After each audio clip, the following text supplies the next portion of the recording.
যুক্তরাষ্ট্রের new York শহরের central ম্যানহাটানে এক বন্দুকধারীর গুলিতে ৫ জন নিহতের ঘটনা বিশ্বব্যাপী এখন আলোচিত ও হৃদয় বিদারক। নিহত ব্যক্তিদের মধ্যে বাংলাদেশি বংশোদ্ভূত পুলিশ কর্মকর্তা দিদারুল ইসলামের মৃত্যুর ঘটনা পুরো বিশ্বব্যাপী আলোড়ন তৈরি করেছে। দায়িত্ব পালনে আন্তরিকতা ও ত্যাগের উদাহরণ তৈরি করেছেন তিনি। অন্যের জীবন রক্ষায় তিনি বিলিয়ে গেছেন নিজের জীবন। তার বিরচিত এই ঘটনায় বাংলাদেশের নাম যেমনি সুউচ্চ স্থানে আসীন হয়েছে, তেমনি ভাবে শুধু বাংলাদেশি কমিউনিটি নয়, পুরো নিউ ইয়র্ক শহর জুড়ে নেমে এসেছে শোকের ছায়া। তরুণ পুলিশ অফিসারের মৃত্যুতে গভীর শ্রদ্ধা জানিয়েছেন শহরের মেয়র এরিক অ্যাডামস। 2 সন্তানের জনক দিদারুলের মৃত্যুকে মহান বীরের বিয়োগ বলে অভিহিত করেছেন তিনি। বলেছেন, নিউ ইয়র্কবাসীর নিরাপত্তা দিতে গিয়েই প্রাণ হারিয়েছেন দিদারুল। তিনি নিজের সর্বোচ্চটা দিয়েছেন। He was doing what he does best, and all members of the police department carry out. He was saving lives. He was protecting New Yorkers.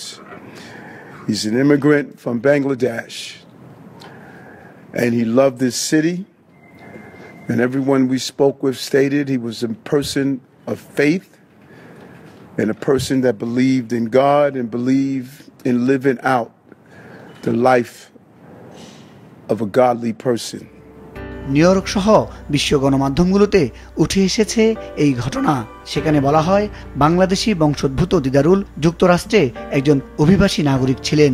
বেঁচে থাকলে 3য় সন্তানের পিতা হতেন তিনি।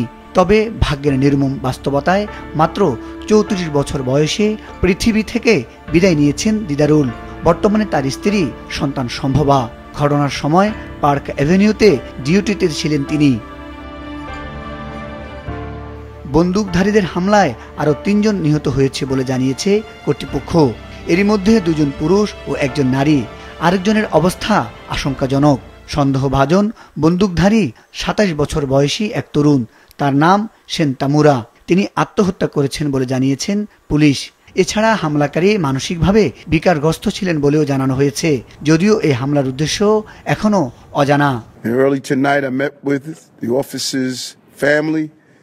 I told them that he was a hero and we admire him for putting his life on the line.